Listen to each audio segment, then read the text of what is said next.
I, a 23-year-old female, have found myself in a situation I never imagined. I moved to the UK from our home country 2 years ago with my family's support, intending to complete my education and establish myself professionally before eventually returning home.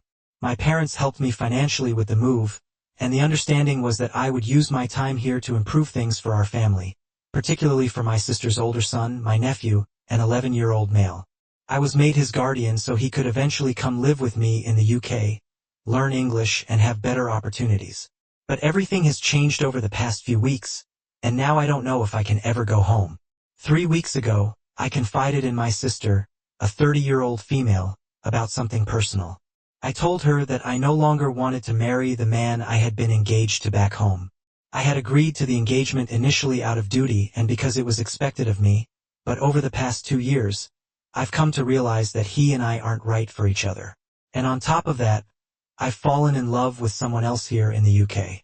I trusted my sister to keep this to herself because I wasn't ready to tell my parents yet. I thought she'd understand or at least give me the space to figure things out on my own terms. But instead, my sister betrayed me. She broke her promise and told our parents everything before I had the chance to speak to them myself. When I asked her about it, she lied and said that I needed to come home to explain things in person because it was too sensitive to handle over the phone. She convinced me that my parents wanted to discuss it face to face and were willing to support my decision as long as I respected them enough to come home and explain. But as it turns out, this was a trap. The only reason I know the truth is because my grandmother, who I'm incredibly close to, found out about their plan and warned me. She told me that my parents and sister were planning to take my passport when I arrived and forced me to go through with the wedding ceremony anyway. They were arranging for therapy to help me fix my rebellious behavior and regain my sense of duty. I was shocked and heartbroken to hear this. I had always been told that I wouldn't be forced into anything and that my feelings and choices would be respected. I never thought my own family would try to control my freedom like this. My grandmother made me promise not to come back and urged me to stay in the UK. She told me it was no longer safe for me to return if they were willing to go to these lengths to control me. I haven't been able to stop thinking about how close I came to falling into their trap, and I feel incredibly hurt by the betrayal. I always knew they might struggle to accept my decision, but I never thought they would try to control my ability to travel or take away my autonomy. After I realized what they were planning, I texted my sister and told her that I never wanted to speak to her again. I told her that I wouldn't be coming home and that I felt deeply betrayed. She called me selfish and accused me of ruining everything, not just for myself but for the entire family. She said that I was breaking a promise I had made to my nephew and that without my cooperation, our parents and her husband would never allow him to come to the UK for his education. She insisted that if I just agreed to go through with the marriage and settle down with my ex-fiancé, the family would forgive me and I'd still be able to bring my nephew over as planned. Her words cut deep, and I started to doubt myself. The plan for my nephew to join me in the UK has always been something I looked forward to, and it's something I know would open doors for him. He's a sweet boy and has always been like a little brother to me, but the idea of sacrificing my own happiness and autonomy just to fulfill a role my family chose for me doesn't feel fair. I don't think it's reasonable for my sister to hold me to a promise when she couldn't keep hers.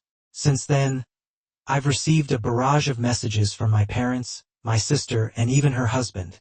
They're all saying that I'm being selfish, that I'm ruining my nephew's future, and that I owe them for the sacrifices they made to send me to the UK. They claimed that they invested in me financially with the expectation that I would eventually improve the situation for our family and fulfill my commitment by returning with my nephew. They keep saying that I'm dishonoring my family, that I'm breaking a promise I made to an innocent child, and that I'm letting everyone down because of my reckless actions. The guilt is overwhelming. I keep thinking about the financial support they provided to help me establish myself here, and I know that my nephew is an innocent party in all of this.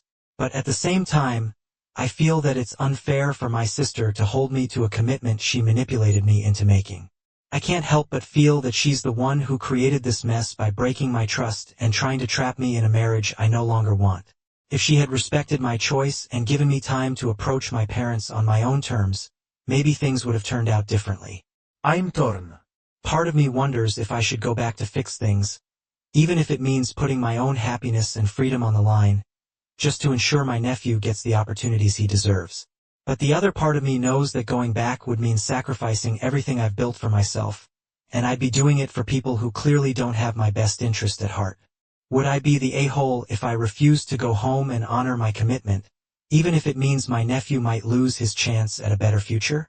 OP's family made the choice to manipulate and deceive OP. They don't get to demand OP sacrifices her life and happiness for them, especially after they broke her trust. It sounds like they see OP more as a resource than as a person. OP doesn't owe them her freedom or her future. And now, let's hear the community's opinion. Absolutely not the a-hole. Your nephew's future is not your responsibility, and it's unfair for them to make it sound like it is. They're using guilt and manipulation to control you. Stand your ground and protect yourself. Your family betrayed you, and you don't have to throw your life away for their expectations. Your family is being incredibly manipulative. They invested in you because they wanted to control you. They see you as a pawn in their plans rather than as a person with your own desires and needs. Stay in the UK and build the life you want. You don't owe them your autonomy, not the a-hole. The fact they were willing to trick you into coming home so they could trap you in a marriage is deeply disturbing. Your sister broke her promise and then had the audacity to guilt-trip you into fulfilling your end of the deal. Stay where you're safe and prioritize your own happiness. After spending the past few days reflecting, I realized that returning home would mean walking into a trap I might never escape from. My family's actions have shown me that they view me as a means to an end, not as an individual with her own life and choices. My sister broke my trust, and my parents showed their true colors by trying to manipulate me into a life I don't want. I refused to sacrifice my happiness and autonomy to meet their expectations. In light of everything, I've decided not to go home. I sent a message to my family, explaining my feelings clearly, outlining how hurt and betrayed I felt by their actions. I told them that I won't be coming back to fulfill any commitment, especially after my sister's betrayal. I also made it clear that my nephew's situation was not my responsibility and that they shouldn't hold me accountable for the choices they made. Predictably, their responses were furious. My father accused me of dishonoring the family. My sister doubled down on calling me selfish, and my mother begged me to come back, saying it was the only way to make things right. I've since muted their messages and decided to go low contact. If they can't respect my decision, I don't think engaging with them further will lead to anything positive. On a positive note, my grandmother has been incredibly supportive. She stood by me through this entire ordeal, reminding me that I deserve to live my own life and choose my own path. She's encouraged me to stay true to myself, and knowing I have her support has made a huge difference.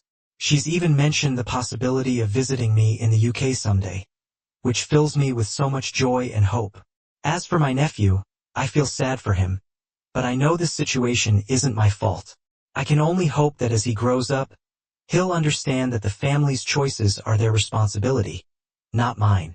He deserves opportunities, but it's unfair of my family to make me feel solely responsible for his future. I'm committed to building a life here in the UK that reflects my values and dreams, not the expectations they tried to force on me. I, a 40-year-old female, have a first cousin, a 34-year-old male who doesn't work. He used to be a night desk attendant at a small local hotel, but the hotel closed when the owner died, and the descendants decided to sell the property. He has refused to seek work since then.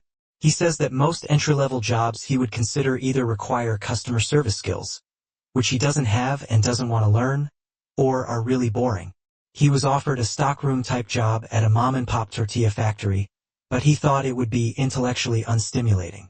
His exact words were, "I just don't want to have a job that doesn't seem like it would fulfill me." When asked what he wants to do with his life, he says he wants to be a published novelist. He has written a few novels and a bunch of short stories, and honestly, they aren't bad. I've read them and found them enjoyable. It's not likely to be sustainable as a career, though, as the overwhelming majority of published authors either have a day job or a traditionally employed spouse because fiction writing isn't lucrative. But he's not bad at it. So obviously the question is, why is any of this your business? When he was telling me this unprompted, I did not ask about his career thoughts. He volunteered them.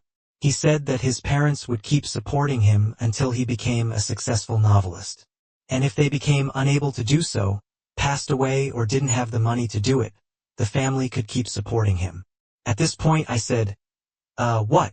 Because most of our family is blue or pink collar, we don't have huge investments to tap. For example, my parents are military enlisted, not officers. His aunt is an elementary school teacher. His other aunt does admin work for a local restaurant chain, etc. He said, well, you make good money. I thought he was joking and started to laugh.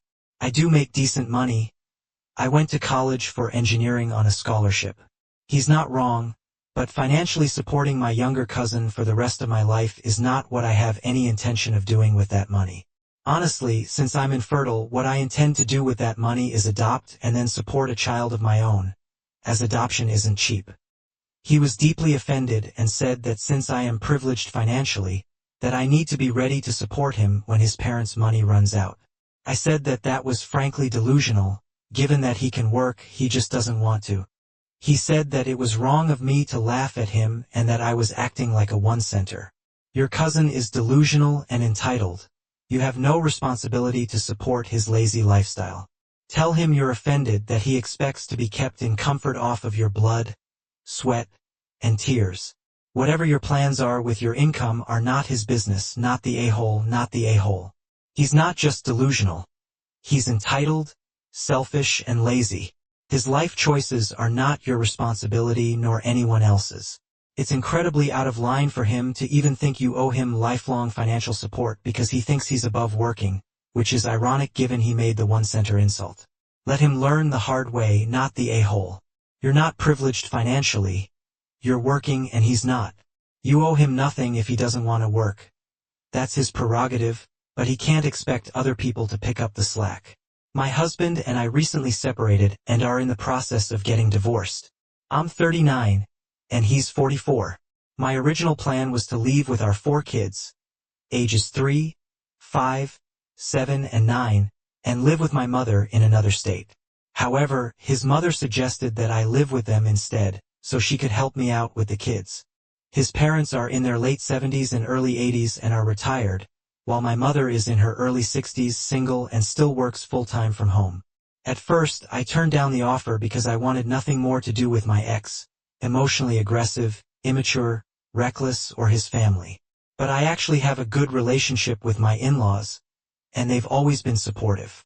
After giving it some thought, I decided it would be better for the kids and I to stay with his parents for the time being, until I can be in a better position to support myself and my children financially.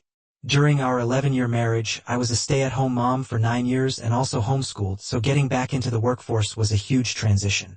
I don't have to worry about paying for childcare, and they live in a city where public transportation makes it easy to get around without a car.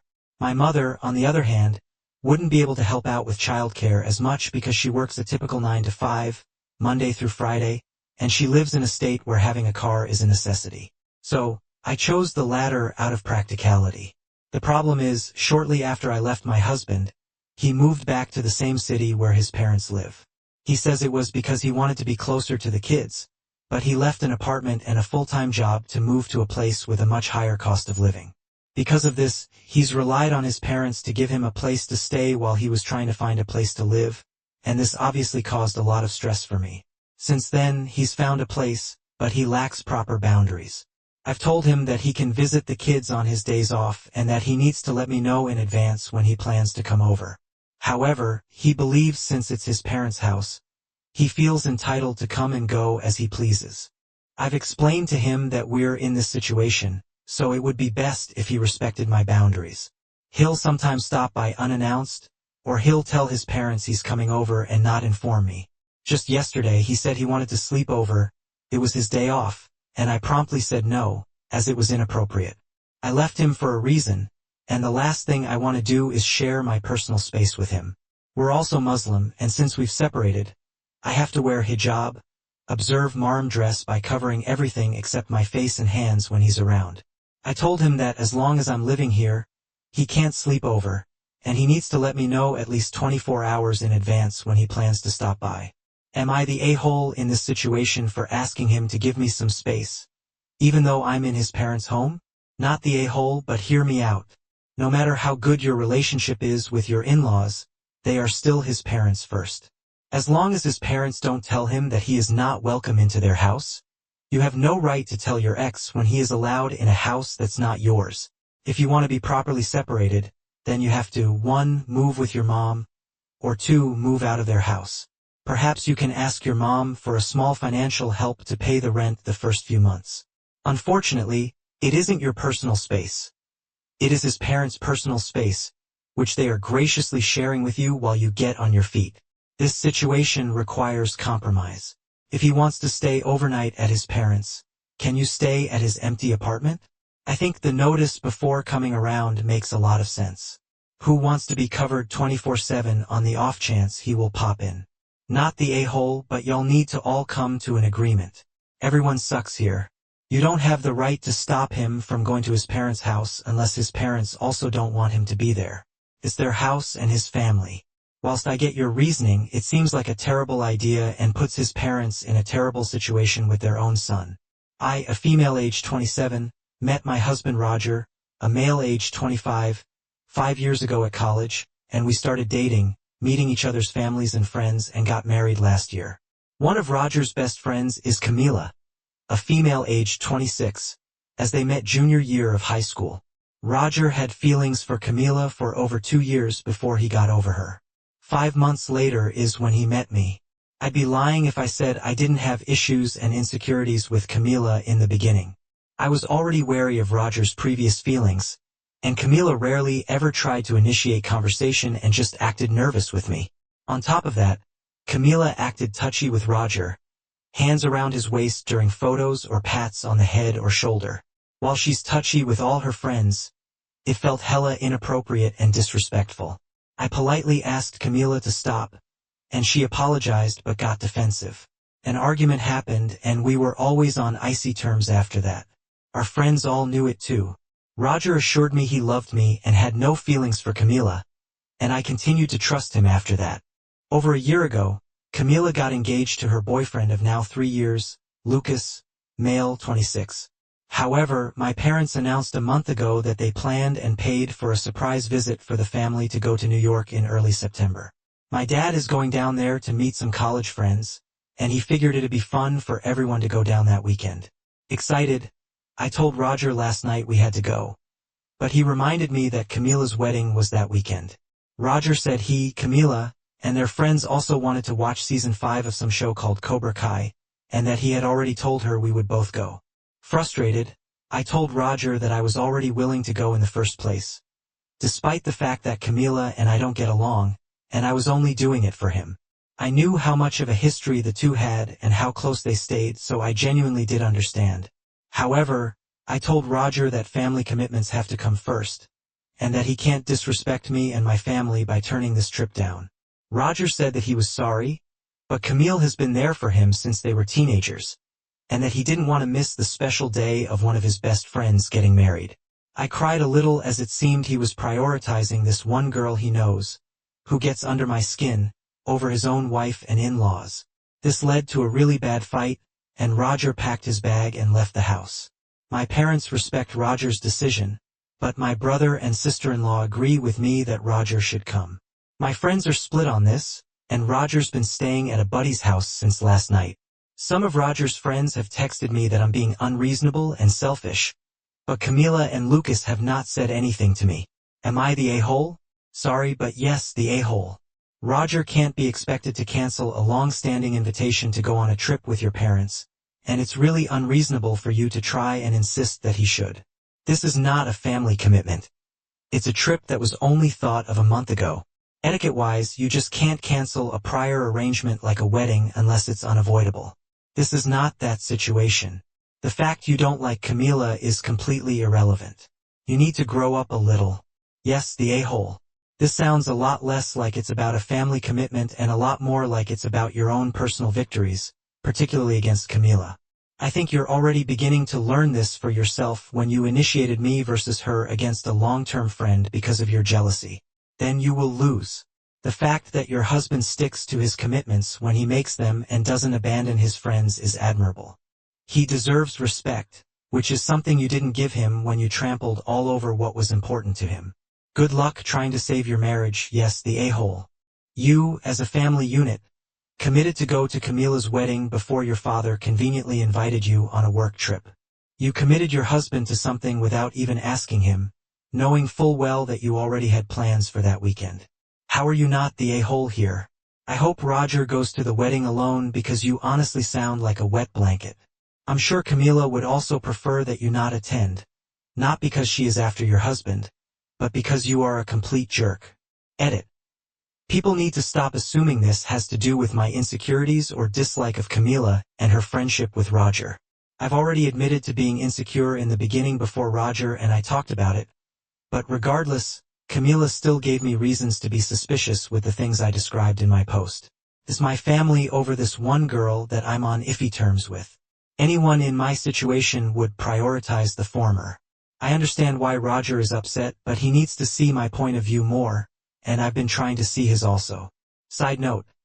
But thanks to those who told me that I mixed Roger and Lucas's names up a few times. It seems a majority of people think I'm the a-hole here. A few understand where I'm coming from, and I appreciate that. But the past several hours have been a lot of reflecting and thinking for me. At the same time, I feel like a lot of people are forgetting I'm still a human being with feelings and flaws. I do sincerely trust Roger, and I know he wouldn't cheat, but even then, something always seems to be slightly off with Camila. Maybe it's because she'll barely talk to me, or because some mutual friends have cracked jokes about the feud. I don't know. Could I be handling all this better? I mean, yeah, but it's a lot easier said than done, and we can all only do our best regardless. Camila ended up privately texting me an hour ago. Finally. She told me she's in way too much shock to even express how angry she is about the whole thing, and she accused me of never giving her a chance and always letting some BS past crush affect anything. She acknowledged Roger indeed had very serious feelings for her in high school, but they both moved past it, and that he's choosing to love me and spend his life with me. Camila said it'll break her heart if Roger doesn't get to go see her get married, especially since their friendship goes back to 8th period study hall junior year. I haven't responded yet, and I don't know how I'm going to. Roger texted me 10 minutes ago that he's gonna go home in around 8 to 9 hours and he wants to talk then. I agreed, and I'll keep you all updated on how that goes. Roger came home around 3 hours ago. We had an hours-long talk, but Roger started off by saying he was standing his ground with going to the wedding. He asserted that he committed to his best friend's wedding first, before some surprise family trip, and that not to go would be insulting and absolutely terrible for their friendship. Roger also apologized if I still felt insecure about his past feelings and friendship with Camila, but that he didn't know what else he could do for me to trust him. He literally said, "I've been doing my best for the past 5 years, and somehow you still want to be enemies with one of my closest friends." After like 20 seconds, I just broke down, sobbing. Seeing my husband so defeated took a lot out of me, and I repeatedly apologized as I buried my face in my hands and cried. After that, we took the next few hours to talk about everything. Truth be told, I was convinced for the longest time that I truly did trust Roger, and that any ill will I had towards Camila was just because I got a cold and weird vibe from her. However, reading through the massive amount of comments on my post and reminiscing to the past 5 years did a lot for me. I love Roger and I always have. I wouldn't want to do anything to risk screwing our relationship up. And yes, I'm gonna swallow my pride and admit it, but I think I've always been a jealous person even since I was a teenager. I had a habit of getting jealous when any of the guys I went out with had female friends, though I never outright told any of the guys to drop their friends. That habit eventually died down, but there was something with Camila. I think deep down, throughout dating Roger, I always had some underlying fear that I was just Roger's second choice after he had gotten over Camila, and that he would dump me in a heartbeat if she ever changed her mind about him. This was something the comments really helped me realize, even if some people were a bit too hellbent on tearing me a new one. Still, our relationship has had a lot of high points and I get along with his family and other girl and guy friends. Now, my parents really did have the best intentions planning that trip, and they really did think we were free. To all the conspiracy theorists who thought I planned the whole thing, no, that's not true. However, I do realize now that it was wrong of me to try and force Roger into going along with something impromptu instead of his best friend's wedding. I told all of this to Roger as I finally apologized, and he forgave me. However, Roger said things really need to change with the insecurity, and that whether I come along to the wedding or go hang out with my fam is completely up to me. Regardless, I took the suggestion of many and told Roger I'd look into individual counseling and therapy to address my inferiority and trust issues. Roger also said I should really get to know Camila, as she's still open-minded to getting to know me, and that we would maybe move towards a friendship. I doubt we'll ever get that close, but who knows?